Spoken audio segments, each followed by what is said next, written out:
Hello, everyone. My name is Miranda Hayes. I'm 32 years old, and I've been living a secret that even my own family doesn't know.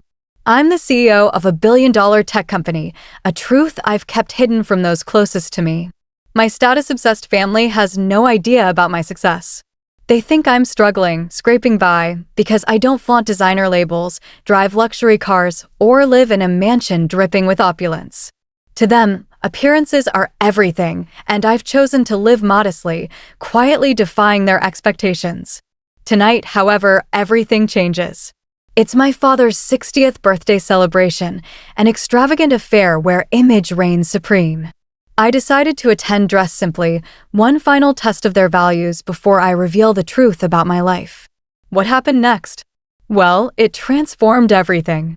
Before I dive into the events of that unforgettable night, I'd love to hear from you. Where are you watching from? And if you've ever been judged for your appearance rather than your true worth, drop a comment below, hit that subscribe button, and join me on this journey of revelation and, dare I say, sweet justice. Let's rewind a bit to give you the full picture. Growing up, my family wasn't always wealthy. We lived in a modest 3-bedroom house in a middle-class neighborhood in Portland, Oregon. My father, Lawrence Hayes, poured his heart and soul into a small manufacturing company, working 60-hour weeks to make it thrive. My mother, Diana, stayed home, raising my older sister, Heather, and me, carefully stretching every dollar to make ends meet. We weren't poor, but we were far from rich. Back then, my father valued hard work, integrity, and family above all else. Sunday dinners were sacred in our home, filled with laughter, shared stories, and lessons about character mattering more than possessions. Those moments shaped me, grounding me in values I still hold dear today. Everything changed when I was 15. My father's company landed a massive contract, and overnight, money poured in. Within months, we left our cozy home for a sprawling mansion in an exclusive neighborhood. The transformation in my family was swift and, frankly, jarring. My father traded his reliable Ford for a sleek Mercedes. My mother swapped our warm, intimate family dinners for lavish, showy dinner parties attended by the city's elite. But no one changed more dramatically than my sister, Heather, who's 2 years older than me. She embraced our newfound wealth with a fervor that unsettled me. She ditched her old friends for the popular crowd, traded her practical wardrobe for designer everything, and became obsessed with projecting an image of success. "It's not just about having money, Miranda," she'd lecture me with a condescending smirk. "It's about showing it off, letting the world know you're somebody." My mother never challenged Heather's new mindset. Instead, she quietly enabled it, showering her with praise and shopping sprees to fuel her social climbing. Mom would gently nudge me to put more effort into my appearance, to make connections with the right people, a term that always seemed to mean the wealthiest, most influential people in the room. As my family reinvented themselves, I felt like a stranger in my own home. The values I'd been raised with, hard work, authenticity, kindness, seemed to vanish, replaced by an obsession with image, status, and what others thought of us. By the time I turned 18 and left for college, it was almost a relief to escape. I chose to study computer science at a state university, rejecting the prestigious private school my parents pushed for. "You're throwing away opportunities, Miranda," my father said, his voice heavy with disappointment. What he didn't understand was that I was chasing my passion, not their version of success. Computers made sense to me in a way people often didn't. Code was logical, impartial. It didn't care about your clothes, your car, or your social status. It either worked or it didn't, a refreshing contrast to the superficial world my family now inhabited. College was no walk in the park. I juggled multiple jobs, waitressing, tutoring, even cleaning dorms, while maintaining a full course load. There were nights I survived on vending machine snacks, coding until dawn in the computer lab, my eyes burning from exhaustion. When I visited home on weekends, my family mistook my fatigue for failure. They'd exchange pitying glances, assuming I was struggling, barely getting by. They never asked about my dreams or my work. They didn't know that between classes and shifts at the campus coffee shop, I was building my first software application, pouring every ounce of my energy into it. During my junior year, I developed a neural interface algorithm that caught the attention of several professors. With their encouragement, I entered a national innovation competition and won. The prize money became the seed funding for what would eventually become Neurosync Technologies, my company. Starting Neurosync from the spare bedroom of my tiny apartment was anything but glamorous. I ate ramen noodles for weeks to afford server space, worked 18-hour days, and poured every dollar back into the business. When my family called, I kept our conversations brief, not wanting to explain why I couldn't visit or why I was still wearing the same worn-out jeans. You know they make new clothes every season, right? Heather would tease during video calls, her tone dripping with mockery. What my family couldn't see was that Neurosync was growing, steadily, quietly, but powerfully. Our neural interface technology was revolutionary, enabling unprecedented human-computer interaction. 5 years after founding the company from that cramped spare bedroom, we had over 300 employees and a valuation exceeding $2 billion. It was a dream come true, built on hard work, persistence, and a refusal to compromise my values. Throughout this journey, I made a deliberate choice to keep my success a secret from my family. At first, it wasn't about planning some grand reveal. I simply didn't want to share something so personal with people who might dismiss or diminish it. As my success grew, though, my secrecy became a kind of experiment. I was curious, would my family ever value me for who I was, not what I owned or achieved? Their constant judgment of my modest lifestyle, my practical car, my simple clothes, became an unintentional test of their character, one they failed time and time again. The ultimate irony came 6 months ago when my father's company began to falter. Market shifts and mismanagement had left his business vulnerable, teetering on the edge of collapse. Through industry channels, I learned he was desperately seeking investors to save it. After careful consideration and discussions with my board, Neurosync acquired his company through a shell corporation. The terms were fair, generous, even better than he'd have gotten elsewhere. And just like that, without him knowing, I became my father's boss. Every Sunday, I still attended family dinners at my parents' lavish mansion. These meals had become predictable performances, like scenes from a tired play. My father would boast about his business connections, name-dropping powerful people to impress his audience. My mother would showcase her latest luxury purchases, a new handbag, a piece of jewelry, always something extravagant.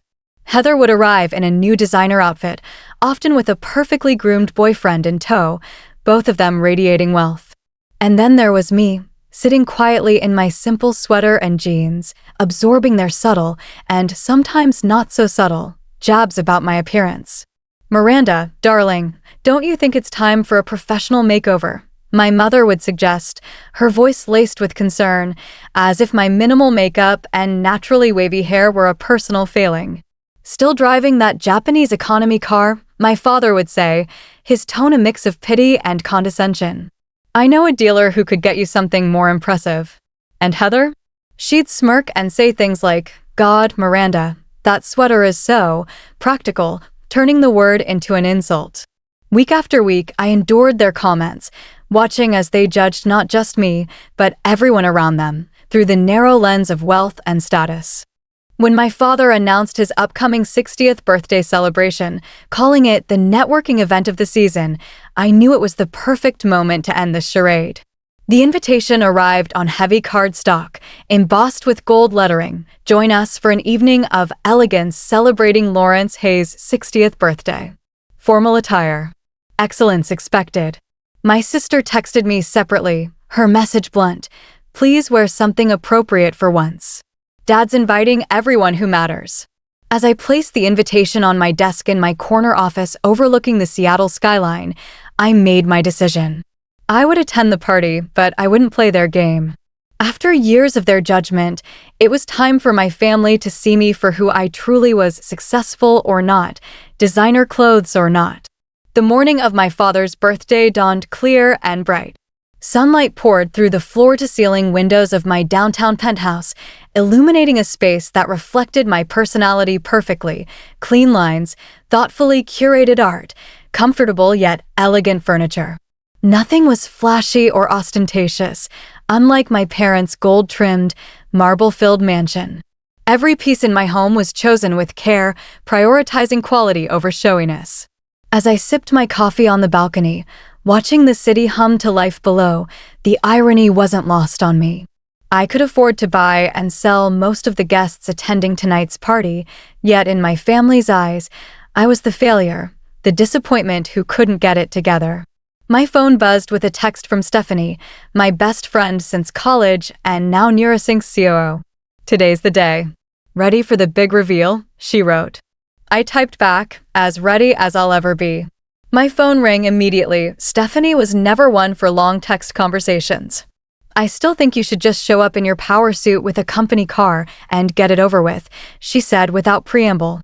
"This game has gone on long enough." "It's not a game," I replied, though I understood her frustration. "It's about principle. I want them to accept me for who I am, not what I have." "Miranda," Stephanie said gently, "they've been judging you for years. Remember last year's birthday dinner?" The memory flooded back instantly. Heather scrutinizing my simple black dress in a crowded restaurant, loudly proclaiming, "You should dress like success, not like stress, Miranda. No wonder you're still single." I winced at the recollection. "I remember," I said quietly. "And you're still giving them chances," Stephanie pointed out. "That's either very forgiving or slightly masochistic." "Maybe both," I admitted with a small laugh. "But tonight's different. After the acquisition is announced next week, they'll know everything anyway. I just want one last chance for them to see me without the CEO title coloring their perception." Stephanie sighed. "Fine. But I'll have my phone ready for your rescue call. And Miranda? They're the ones who should be seeking your approval, not the other way around." After hanging up, I walked to my closet to choose my outfit for the evening. The spacious walk-in held everything from casual wear to designer gowns for industry galas. For tonight, I deliberately selected something understated but polished: my favorite dark jeans, a crisp white silk blouse, and a tailored blazer. No logos, no flash, just clean, classic style. My only jewelry would be small pearl earrings that had belonged to my grandmother, a subtle nod to the values she'd instilled in me. As I laid the outfit on my bed, my work phone rang. It was Richard Thompson, one of our major investors and a titan in the tech world. Coincidentally, he was also the investor my father had been desperately trying to court for the past year. "Miranda, sorry to bother you on a Saturday," Richard began. "No problem. What's up?" I asked. "I just remembered, your father's Lawrence Hayes, correct? Of Hayes Manufacturing?" "Yes," I confirmed, curious where this was going. "Well, I'm attending a birthday party for a Lawrence Hayes tonight at the country club on the east side. That wouldn't be your father, would it?" I couldn't help but laugh at the coincidence. "One and the same." "Well, that's convenient," Richard said. "I've been meaning to discuss the integration timeline for Hayes Manufacturing. Perhaps we could chat briefly at the party? Kill two birds with one stone." This complicated things. Richard knew me as the CEO of Neurasync, not as the underachieving daughter my family believed me to be. If he approached me at the party using my professional title, my secret would be out whether I was ready or not. "Richard, there's something you should know," I began, then explained the situation with my family, how they had no idea about my success or the acquisition. There was a long pause before he responded. "Let me get this straight. Your family has no idea you run one of the most innovative tech companies in the country, and they think you're, struggling?" Basically, I confirmed. Richard's laugh boomed through the phone. "That's either the most humble or the most passive-aggressive thing I've ever heard." "I'm not sure which."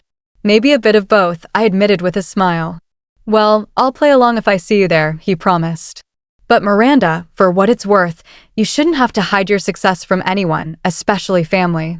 After ending the call, I sat at my kitchen island, laptop open to review the quarterly projections for my father's company. The business he'd built from nothing was now struggling under his outdated management style and his fixation on appearances over substance. The reports confirmed what I already knew. Without Neurasync's intervention, Hayes Manufacturing would have faced bankruptcy within the year. Was I helping him out of familial duty? A business opportunity? Or was there a deeper motive, perhaps a desire to prove that his underachieving daughter had built something substantial enough to save his life's work? The thought made me uneasy. I prided myself on making decisions based on logic, not emotion, but this situation blurred those lines. As evening approached, my anxiety grew. I tried to focus on work, but my thoughts kept circling back to the impending confrontation. Finally, I closed my laptop, got dressed, and headed to my practical but reliable Audi. No driver tonight, though I occasionally used the company car service for business events. The 40-minute drive to Lakeview Country Club gave me plenty of time to rehearse scenarios in my head. Part of me hoped my family would finally see past appearances. The rational part knew they probably wouldn't. The country club came into view, its manicured grounds aglow with thousands of twinkling lights. Luxury cars, Bentleys, Porsches, the occasional Ferrari lined the circular driveway. Valets in crisp uniforms scurried to accommodate the arriving guests, many of whom were dressed as if attending a Hollywood gala rather than a birthday party. I pulled up in my Audi, noting the barely concealed surprise on the young valet's face when I handed him my keys after he'd just parked a Maserati. The judgment was already beginning, and I hadn't even stepped inside. The entrance to the country club was a spectacle of excess. Floral arrangements, likely costing more than a month's rent for most people, adorned the doorway. Crystal champagne fountains sparkled, and ice sculptures shaped like my father's company logo glistened under strategic lighting. Subtlety was nowhere to be found. For a fleeting moment, insecurity washed over me. Was I making a mistake? Would it have been easier to wear an expensive dress, to blend in and keep the peace? Then I remembered all the Sunday dinners, all the snide comments, all the judgment. No. It was time for authenticity, whatever the consequences. Squaring my shoulders, I walked toward the entrance. The closer I got, the more obvious the judgmental glances became. Two women in designer gowns whispered behind manicured hands as I passed. A business associate of my father's did a double take, his expression shifting from recognition to confusion to thinly veiled disdain as he took in my outfit. I kept walking, refusing to be intimidated. The marble foyer of the country club opened before me, its soaring ceilings and massive crystal chandelier exuding wealth. Through the open double doors, I could see the main ballroom buzzing with expensively dressed guests, women dripping in jewels, men in bespoke suits. And then I spotted my sister, Heather, stationed near the entrance like a glamorous sentinel. She wore a red designer gown that probably cost more than a decent used car, her dark hair styled in an elaborate updo, diamonds glittering at her throat and ears. The moment her eyes landed on me, her perfectly made-up face contorted in horror. Before I could even reach the doorway, Heather rushed forward, physically positioning herself to block my path. "What are you wearing?" she hissed, her voice low but intense. "Are you serious right now, Miranda?" I glanced down at my outfit, then back at her. "Hello to you too, Heather." "Don't play cute," she snapped. "This is Dad's big night. Everyone who matters in his industry is here." Her eyes darted nervously over my blazer and jeans. "You can't come in like that." "Like what?" I asked calmly. "Clean, presentable, and on time?" "No cheap clothes at Dad's party," she declared, crossing her arms. "You know the dress code was formal. This is deliberate provocation." Several nearby guests were now watching our exchange with poorly disguised interest. I could feel my cheeks warming but refused to show embarrassment. "My clothes aren't cheap, Heather. They're simple." "There's a difference." "Simple." She practically spat the word. "This is the most important night of Dad's year. He's trying to impress investors. How does it look when his own daughter shows up like she's going to a coffee shop?" "Maybe it shows that some people value substance over surface," I replied evenly. Heather let out a bitter laugh. "Success? What would you know about success? The rest of us are actually building something with our lives while you're still dressing like a college student. It's embarrassing." That stung, even though I knew the truth. "Judging people by their appearance is what's truly embarrassing, Heather," I said, my voice steady. "Save the life lessons," she shot back, glancing over her shoulder. Then she waved frantically. Dad, we have a situation. My father appeared moments later, resplendent in a tuxedo, his silver hair perfectly styled. For a fleeting moment, seeing his warm smile as he approached, I felt a flicker of hope that he might defend me. That hope was extinguished the instant his eyes registered my outfit. "Miranda," he said, his voice dropping with disappointment. "What is this?" "Happy birthday, Dad," I replied, trying to maintain my composure. "You look well." "Don't change the subject," he said, gesturing toward my clothes. "Everyone is dressed appropriately except you." "Is this some kind of statement?" "It's not a statement. It's just clothes." "It's disrespectful," he countered, his voice hardening. "You knew this was important to me. Important to the family." "I didn't realize family acceptance had a dress code," I said quietly. His face reddened slightly. "This isn't just a family gathering. It's a networking event. I have potential investors here, business associates, and they'll judge my entire company by what my daughter wears." "So they'll judge your company by what I wear?" I challenged. "First impressions matter in business.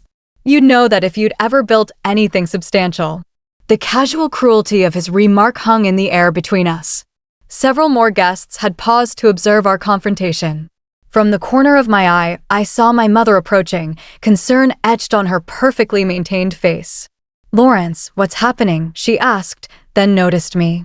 "Oh, Miranda, you're here." The pause before "here" spoke volumes. "She showed up like this," Heather explained, gesturing to my outfit as if I were wearing rags instead of perfectly presentable clothes. My mother's expression fell. "Oh dear. Miranda, sweetheart, I'm sure we can find you something to wear. Perhaps one of the staff has a spare uniform dress." The suggestion that a server's uniform would be preferable to my current outfit was the final straw. "I'm not changing," I stated firmly. "Either I'm welcome as I am, or I'm not welcome at all." My father's jaw tightened as he glanced around at the onlookers, clearly calculating the social cost of the scene versus letting me enter as I was. Business won out over compassion. "I think it would be best if you came back when you're dressed appropriately," he said stiffly. "This is an important night for me, Lawrence," my mother began, but he silenced her with a look. "It's my birthday, my event, my rules," he insisted. "Miranda knows what's expected in this family." I stood there, absorbing the full weight of his rejection. Despite preparing myself for this possibility, the pain was sharp, cutting deep. My own father was turning me away from his birthday party because my clothes weren't expensive enough. "I see," I said finally. "Happy birthday, Dad. I hope you get everything you deserve tonight." I turned to leave, feeling the weight of stares on my back. My father called after me, perhaps regretting his harshness, but Heather was already ushering him back inside, whispering reassurances that they were doing the right thing. Rather than leaving entirely, I decided to wait on the garden terrace adjacent to the main building. Part of me wanted to drive away and never look back, but the stronger part, the part that had built a billion-dollar company from nothing, knew running wouldn't solve anything.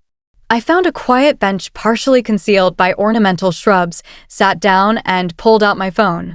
Work, as always, was my refuge. Several emails demanded my attention, including updates on the Hayes manufacturing integration plans. The irony wasn't lost on me. I was sitting outside my father's party, handling the details of his company's salvation. As I responded to messages, I fought to control the emotions churning inside me, anger at my family's shallowness, hurt at being rejected so publicly, and even a twinge of anticipation about their eventual discovery of my success. Would their validation mean anything now? Should it? For years, I'd told myself I kept my success private to avoid their materialism, but sitting alone in that garden, I confronted a harder truth. Part of me had been waiting for them to value me without the trappings of success, to love me for who I was, not what I had. Tonight had answered that question definitively. The garden terrace offered a strange sense of peace after the confrontation. Soft landscape lighting, illuminated flowering shrubs, and a small ornamental pond. From here, I could hear the muted sounds of the party, clinking glasses, orchestral music, polite laughter, the world I'd been deemed unworthy to enter. I focused on my phone, responding to urgent emails from the development team about our latest neural interface prototype. Technology problems were refreshingly straightforward compared to family dynamics. Code either worked or it didn't, no hidden agendas, no shifting expectations. A text from Stephanie lit up my screen. "How's it going? Do I need to organize a rescue mission?" I smiled despite myself and typed back, "Officially banned from the party for looking too poor. Currently hiding in the garden like some modern Cinderella, minus the fairy godmother." Her response came immediately, "Their loss. Want me to send a helicopter to pick you up? We could make quite an entrance." Tempting, I replied, "But I think I'll wait a bit longer. Something tells me this night isn't over yet." As if on cue, I heard the crunch of shoes on the garden path. Looking up, I was surprised to see Richard Thompson approaching. In his early 60s, Richard had the confident bearing of someone comfortable in his own skin. Unlike many of the ostentatiously dressed guests, he wore a simple but impeccably tailored dark suit with a blue tie, no flashy accessories, no obvious displays of wealth, though I knew his net worth exceeded $1 billion. His expression registered surprise when he spotted me. "Miss Hayes, what are you doing out here?" I stood to greet him. "Richard, I didn't expect to see you so soon." He closed the distance between us, then, to my shock, gave a small, respectful bow. "Madam Chairman, I didn't know this was your father's celebration." The formality of his address, using my official title as the head of Neurosync's board, was a stark contrast to how my family had just treated me. "Please, it's just Miranda tonight," I said, gesturing for him to join me on the bench. "Why are you sitting out here alone?" he asked, genuine confusion in his voice. "The party's inside." I gave him a brief, unvarnished account of what had transpired at the entrance. His expression grew increasingly incredulous as I spoke. "Let me understand this correctly," he said when I finished. "Your father and sister refused to let you attend his birthday party because of your clothes? The same father whose company you recently saved from bankruptcy." "He doesn't know about that yet," I reminded him. "The acquisition hasn't been publicly announced." Richard shook his head in disbelief. "Even so, the chairman of Neurosync, one of the most innovative tech companies in the country, banned from a party for not looking wealthy enough? It's absurd." His indignation on my behalf was oddly comforting. "Welcome to my family dynamic," I said with a wry smile. "You know, I've been trying to get a meeting with your father for months," Richard remarked. "Hayes Manufacturing has potential, but his management approach is outdated. I was considering investing before I learned Neurosync had acquired them." "He's been quite eager to meet you," I confirmed. "Your name comes up at nearly every family dinner." Richard's eyebrows rose. "Does it now?" And yet he has no idea his daughter is not only my business associate, but effectively my boss in several investment ventures. "Life is full of ironies," I said. He studied me for a moment. "You could have told them at any time, used your position to force their respect. Why didn't you?" The question made me pause. "I guess I wanted to be valued for who I am, not what I've achieved or what I own." "Naive, perhaps." "Not naive," Richard countered. "Principled. It's the same quality that makes you an exceptional CEO. You value substance over appearance, long-term vision over quick impressions." He stood suddenly, straightening his jacket. "Well, I didn't dress up and drive all the way out here not to attend this party. And I certainly don't do business with people who would treat my most valued business associate this way." "Richard, you don't have to," I began, but he interrupted firmly. "I absolutely do. Besides, I think it's time for a small lesson in looking beyond appearances, don't you?" I hesitated, torn between avoiding further confrontation and recognizing that this situation would never improve without addressing it directly. "You know," Richard said more gently, "early in my career, I was thrown out of a potential investor's office because I arrived on public transit instead of in a fancy car. The receptionist assumed I was a delivery person." He straightened his tie. 2 years later, I bought that company." I smiled. "What did you do with the receptionist?" "Promoted her, actually," he said with a grin. "She had excellent organizational skills once she stopped judging people by their transportation choices." He offered his arm in an old-fashioned gesture. "Shall we?" Drawing a deep breath, I nodded and stood. "Let's go face the music together." We walked back toward the entrance, my thoughts swirling with anxiety and determination in equal measure. Whatever happened next would permanently alter my relationship with my family, For better or worse, the truth was about to come out. As we approached, I could see Heather still stationed there like a glamorous bouncer, now chatting with a group of my father's business associates. Her laughter cut off abruptly when she spotted me returning with Richard Thompson.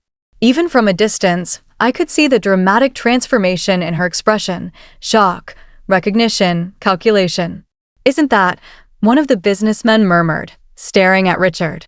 Heather's eyes darted between us, clearly trying to make sense of why I would be escorted by one of the most influential investors in the tech industry.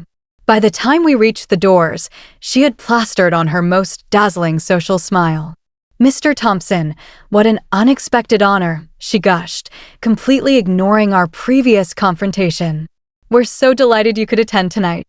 Richard's response was coolly polite. "Thank you. I was just having a fascinating conversation with your sister in the garden." "My sister?" Heather repeated, as if suddenly uncertain of our relationship. "Yes, Miss Hayes and I have several business interests in common," Richard continued, his tone conversational, but his eyes sharp. I was quite surprised to find her outside rather than enjoying the festivities. Heather's smile faltered. "There was a small misunderstanding earlier about the dress code." "Was there?" Richard replied, his voice deceptively mild. "I find Ms. Hayes always dresses appropriately for success." "After you, Madam Chairman," he added, gesturing for me to precede him into the ballroom. The formal title hung in the air between us. I could almost see the gears turning in Heather's head as she processed the implications of Richard's words and deferential attitude toward me. "Madam Chairman," she repeated weakly. Without waiting for further discussion, Richard and I walked past her into the main ballroom. The space was opulently decorated with crystal chandeliers, intricate ice sculptures, and elaborate floral arrangements. At the far end, my father stood on a small stage, microphone in hand, apparently in the middle of a welcome speech. "And I want to thank each of you for contributing to the success of Hayes Manufacturing over these many years," he was saying. "We face some challenges ahead, but with friends and associates like you." His voice trailed off as he spotted me entering with Richard. Even from across the room, I could see the confusion on his face. Several guests turned to follow his gaze, creating a ripple effect of awareness through the crowd. The room didn't fall silent exactly, but the volume of conversation noticeably decreased. Richard guided me forward, nodding politely to acquaintances as we made our way through the crowd. Every step closer to my father felt momentous, as if I were crossing a threshold from which there would be no return. When we reached the stage, my father had descended to floor level, his expression a mixture of confusion, annoyance, and curiosity. "Miranda, I thought we discussed," he began, then noticed Richard beside me. "Mr. Thompson, this is an unexpected pleasure. I see you've met my daughter." Richard smiled. "Lawrence, I didn't know the CEO of Neurasync was your daughter. You've been holding out on me." The silence that fell over the nearby guests was absolute. My father stared at Richard, then at me, his expression shifting from confusion to disbelief. "I'm afraid there's been some misunderstanding," he said with an uncomfortable laugh. "My daughter works in computers, yes, but she's not the chief executive officer and board chairman of Neurasync Technologies, currently valued at over $2 billion, Richard supplied helpfully. "I assure you, she most certainly is. I should know, as I'm one of the company's major investors." The murmurs that rippled through the crowd confirmed that most guests recognized the company name. Neurasync had been featured in major business publications and tech journals consistently over the past few years. My father's face had gone pale. "This is..." "Miranda, is this true?" Finding my voice, I nodded. "Yes, Dad. I founded Neurasync 8 years ago. We've grown considerably since then." "But you never said anything," he protested, his voice rising slightly. "All these years, at family dinners, you let us think that you were struggling, that you were unsuccessful." "I was struggling," I finished for him. "Yes, I did. I wanted to see if you could value me for who I am, not what I own or what I've achieved." By now, a significant crowd had gathered around us, including my mother and sister, who had pushed her way through to the front. "There's something else you should know," Richard added, clearly enjoying his role in this drama. Neurosync recently acquired a manufacturing company that was facing financial difficulties, a company with excellent potential but outdated management. My father's expression shifted as understanding dawned. Hayes Manufacturing, he whispered. You bought my company. We acquired it at a fair market price through a shell corporation, I confirmed. The paperwork will be made public next week. It was a sound business decision. Your company has good bones, but needed new direction. The irony of the situation seemed to hit everyone simultaneously. The daughter who had been judged inadequate based on her simple clothing had not only built a billion-dollar company, but had also saved her father's business from collapse. Perhaps, Richard suggested to the silent crowd, this is a lesson in looking beyond appearances. I've worked with Miranda for years, and I can tell you that her brilliance lies partly in understanding that true quality doesn't need to announce itself with flash and expense. My father seemed to be struggling to process this information, his face cycling through multiple emotions, pride battled with embarrassment, revelation with shame. My mother stepped forward, her perfectly manicured hand covering her mouth. Miranda, darling, why didn't you tell us? Would it have made a difference, Mom? I asked gently. Would you have stopped suggesting I needed a makeover? Would Dad have stopped apologizing for my car? Would Heather have stopped making snide comments about my clothes? No one answered. The silence was damning. Success isn't about what you wear or what you drive, I continued, addressing not just my family, but the entire listening crowd. It's about creating value, solving problems, and treating people with respect, regardless of their appearance or status. My father cleared his throat. Miranda, your daughter's leadership saved your company from bankruptcy, Lawrence, Richard interrupted. 3 different banks had denied your loan applications. Without Neurosync's intervention, you would have had to close your doors within 3 months. This revelation caused another stir among the guests. My father's business associates exchanged glances, some concerned, others clearly reevaluating their perception of both him and me. I had no idea, my father said quietly. Heather pushed forward. But Miranda, if you've been so successful all this time, why live like you do? Why drive a regular car? Why dress so, normally? The question revealed how deeply she still didn't understand. Because those things don't matter to me, Heather, I said. I don't need to prove my worth through possessions. My mother had tears in her eyes. All this time, we thought you were struggling. No, I corrected her gently. You assumed I was struggling because I didn't meet your definition of success. You never actually asked me about my work or my life. You were too busy critiquing it. The orchestra, sensing the tension, began playing again softly. Gradually, guests began to drift away from our family confrontation, giving us space while undoubtedly continuing to discuss what they had witnessed. My father stood straighter, visibly trying to regain his composure. Well, this is unexpected, but I'm proud of you, Miranda. Very proud. The words seemed genuine, if belated. Thank you, I replied, but I'm still the same person I was an hour ago, wearing the same clothes you found so embarrassing. That's something to think about. Before he could respond, several business associates approached, suddenly eager to speak with me now that my status had been revealed. The irony wasn't lost on any of us. The next hour passed in a blur of introductions and conversations. Business associates who had previously ignored me now sought me out, eager to establish connections with the CEO of Neurosync.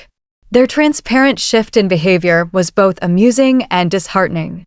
My father moved through the crowd with a strange new demeanor, somewhere between proud and disoriented. I would catch him looking at me from across the room with an expression I couldn't quite decipher: admiration, confusion, perhaps a bit of both. Heather had transformed most dramatically of all. Gone was the condescending sister who had blocked my entrance.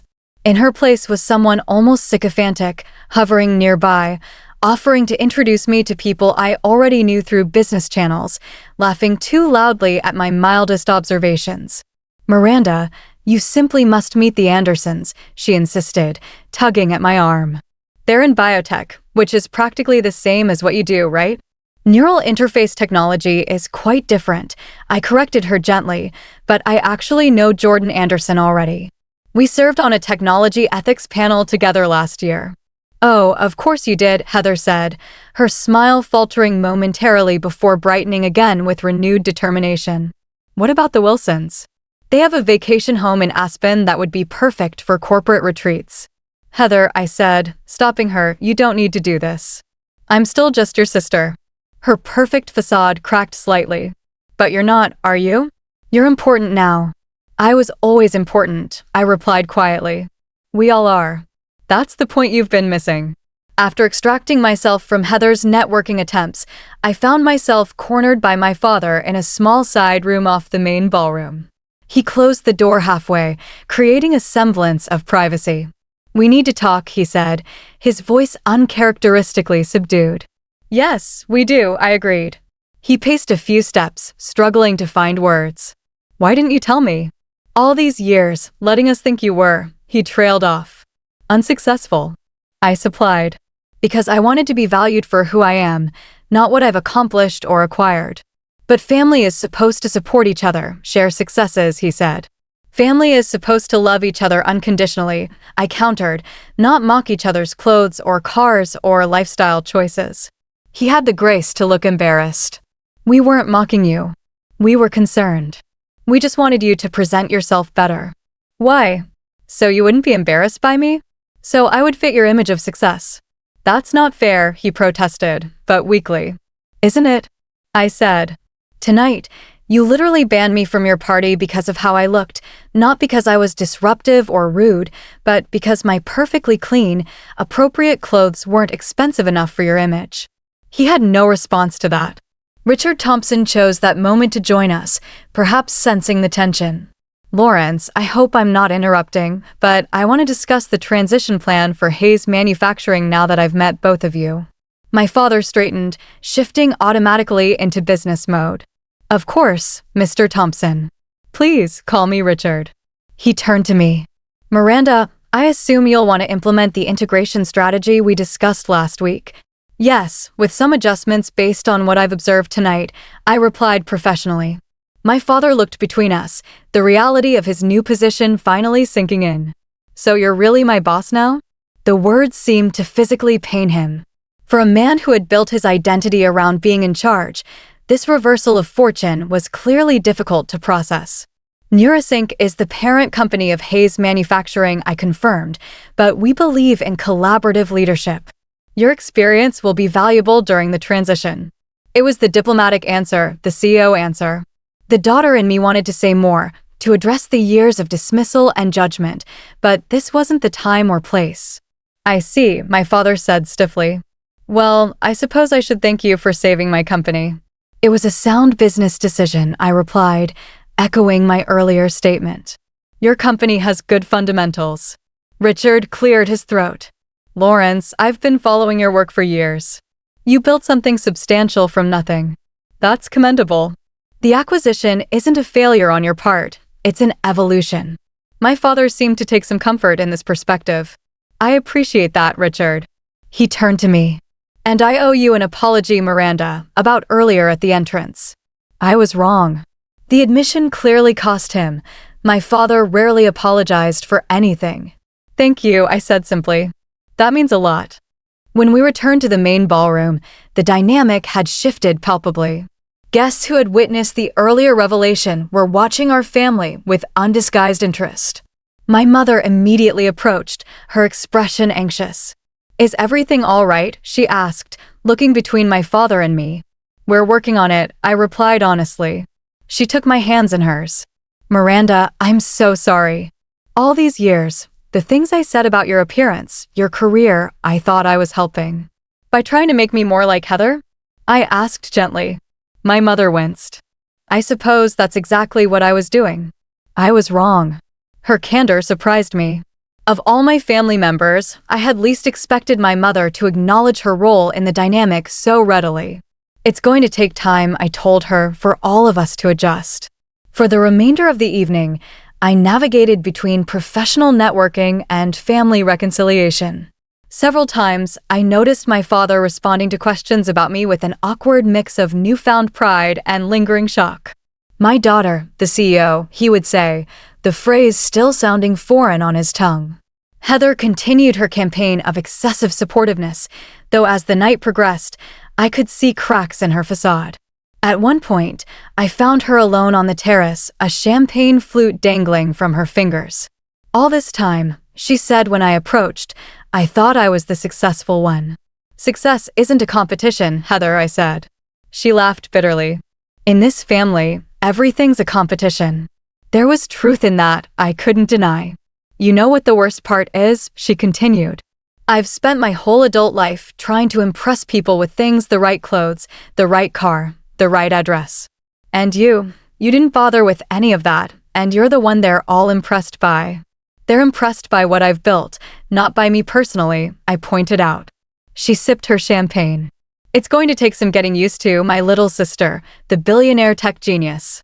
I'm still just Miranda, I insisted. That hasn't changed. She gave me a sideways look.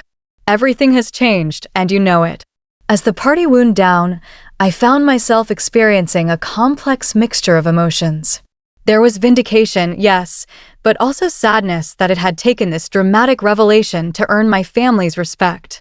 Had anything really changed in their values, or had I simply proven myself according to their materialistic measuring stick? I was contemplating this question when Richard approached to say goodnight.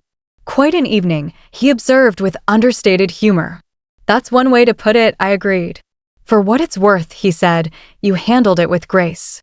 Not everyone would have been so measured after being treated that way. Thank you for your part in it, I replied, though I suspect you enjoyed the drama more than you're letting on. He smiled. Perhaps a bit. I've always appreciated a good object lesson in not judging books by their covers. He glanced at my father across the room. He'll come around. Might take his pride a while to recover, but he will.